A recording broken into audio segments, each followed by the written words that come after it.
शिवरात्रि के दिन बेर चढ़ाने का बड़ा महत्व है। और शिवरात्रि पर चढ़ा हुआ वो बेर उठाकर ले आइए और उस बेर को उठाकर रख लीजिए।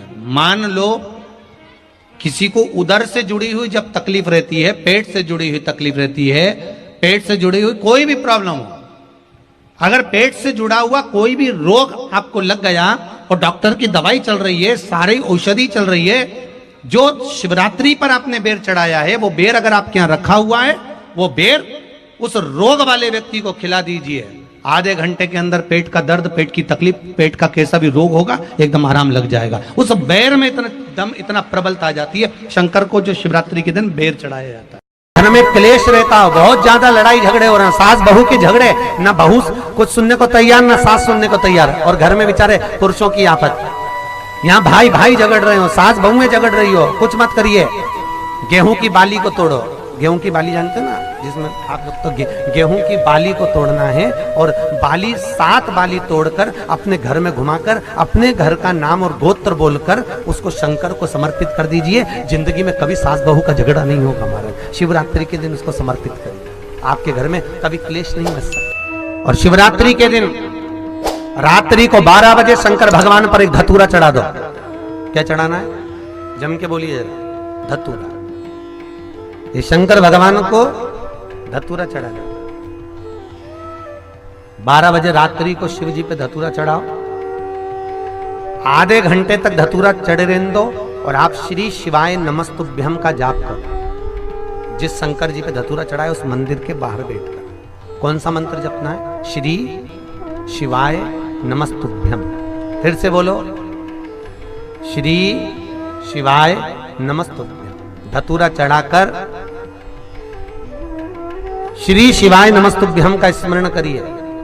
और जो दुकान नहीं चलती हो, घर में लक्ष्मी नहीं टिकती हो, खेत में फसल अच्छी नहीं आती हो, संपदा नहीं आ रही हो, बस उस धतूरे को लाल वस्त्र में बांधकर अपनी दुकान में, अपने व्यापार में, अपने घर में रात को 12:30 बजे उठाकर लाओ और 4 बजे के पहले उसको अपनी दुकान, व्यापार, व्यवसाय में उसको बांध दीजिए। और अगर जो जमीन फसल सही नहीं दे रही हो वो जमीन में ले जाकर गाड़ दीजिए। आपको जीवन में कभी तकलीफ नहीं भोगना पड़ेगी, लक्ष्मी बढ़ती चली जाएगी महाराज, संपदा बढ़ेगी। जो व्यक्ति ज्यादा बीमार रहता हो, बहुत बीमारी उसको घेरे रहती हो, परेशान रह रहा हो, बीमारी बनी हुई है, तो बोर चढ़ाइए। बेर क्या बोलते हैं यहाँ पर? बेर की बोर, वो खाने वाला बेर जो होता है, उस बेर को 7 बेर ले लो और 7 बेर को लेकर अपने ऊपर से घुमाकर शिवरात्रि की दोपहर के 12 बजे शंकर भगवान के शिवलिंग पर ले जाकर उस बेर को चढ़ा दीजिए। आपका रोग, आपकी बीमारी मात्र 3 महीने के अंदर समाप्त हो जाए। शिवरात्रि के दिन बेर चढ़ाने का बड़ा महत्व है। और शिवरात्रि पर चढ़ा हुआ वो बेर उठाकर ले आइए और उस बेर को उठाकर रख लीजिए।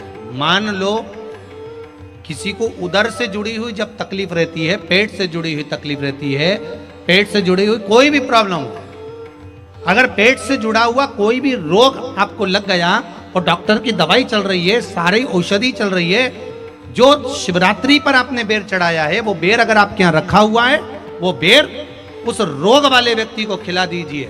आधे घंटे के अंदर पेट का दर्द, पेट की तकलीफ, पेट का कैसा भी रोग होगा एकदम आराम लग जाएगा। उस बेर में इतना प्रबलता आ जाती है। शंकर को जो शिवरात्रि के दिन बेर चढ़ाया जाता है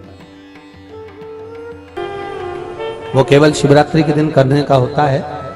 कहते हैं जिसका व्यापार ना चले, व्यवसाय ना चल रहा हो, बहुत ज्यादा कष्ट में जीवन निकल रहा हो और बहुत ही ज्यादा तकलीफ हो रही हो, तो धतूरे को हल्दी में डुबोकर शंकर भगवान को शिवरात्रि के दिन रात को 12 बजे समर्पित करें। उस धतूरे को वापस उठा लाएं 5-10 मिनट के बाद, श्री शिवाय नमस्तुभ्यम बोलकर लाल कपड़े में उसको बांधकर व्यापार वाली जगह में कहीं पर भी उसको बांध दिया जाए। व्यापार पीछे नहीं हटता, व्यापार अग्रण्य भाव में बढ़ता चले जाता है। महाराज उस धतूरे को केवल परंतु शिवरात्रि के दिन रात को 12 बजे ही किया जाए, हल्दी में डुबोना पड़ता है।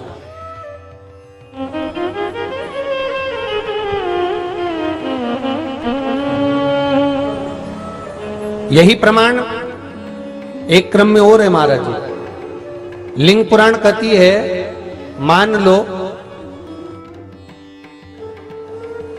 किसी व्यक्ति को कोई एक भारी बीमारी हो गई, बड़ा रोग हो गया, और वो रोग डॉक्टर कह रहा है कि ये ठीक नहीं होना है, बहुत तकलीफ उसमें है और कष्ट ही कष्ट है, वो ठीक नहीं हो रहा, दवाइयां लग रही, गोलियां खा रहे हैं, तो महाराज उसका भी वर्णन है।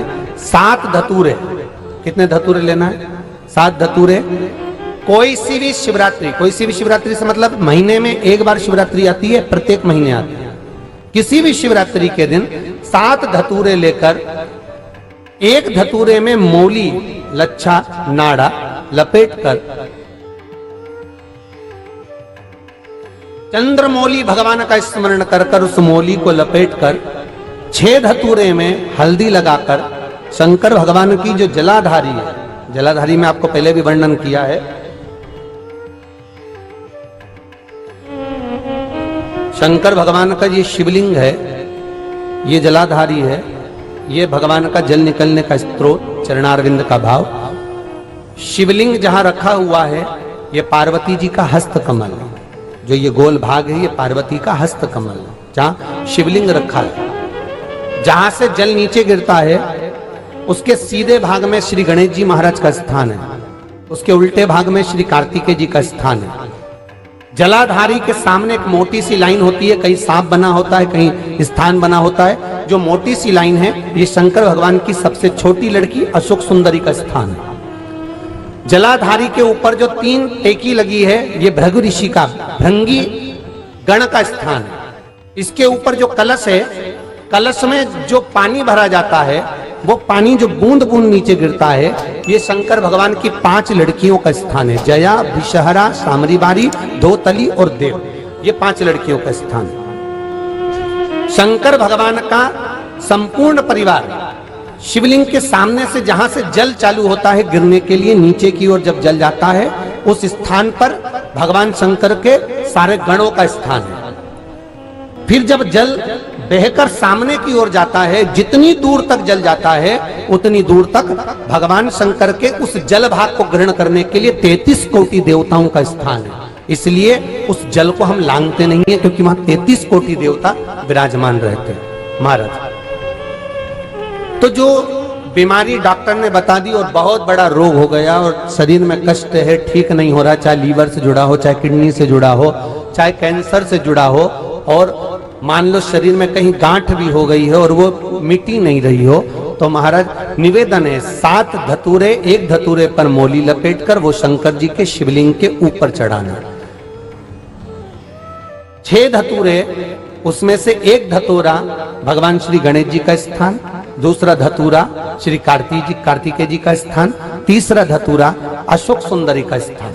महाराज शंकर भगवान की जगदम्बा जी के हस्त कमल के ऊपर एक धतूरा, एक धतूरा जहां से जल नीचे की ओर बहकर जा रहा हो, पानी जिस जगह से नीचे गिर रहा हो, बिल्कुल वहीं पर एक धतूरा चढ़ा देना है। उस धतूरे को चढ़ाने के बाद वो धतूरा वापस लेकर आना है, अवधूतेश्वर महादेव का नाम लेकर या चंपेश्वर महादेव का नाम लेकर उस धतूरे को, जो बीमार व्यक्ति है उसका स्पर्श कराकर बेलपत्री के पेड़ के नीचे पटकवा देना है महाराज। धीरे धीरे रोग में आराम मिलना प्रारंभ हो जाता है, औषधियां धीरे धीरे समाप्त हो जाती हैं और व्यक्ति स्वस्थ हो जाता है। ये केवल शिवरात्रि के दिन ही होता, 12 महीने शिवरात्रि आती है, आप किसी भी शिवरात्रि को कर सकते हो।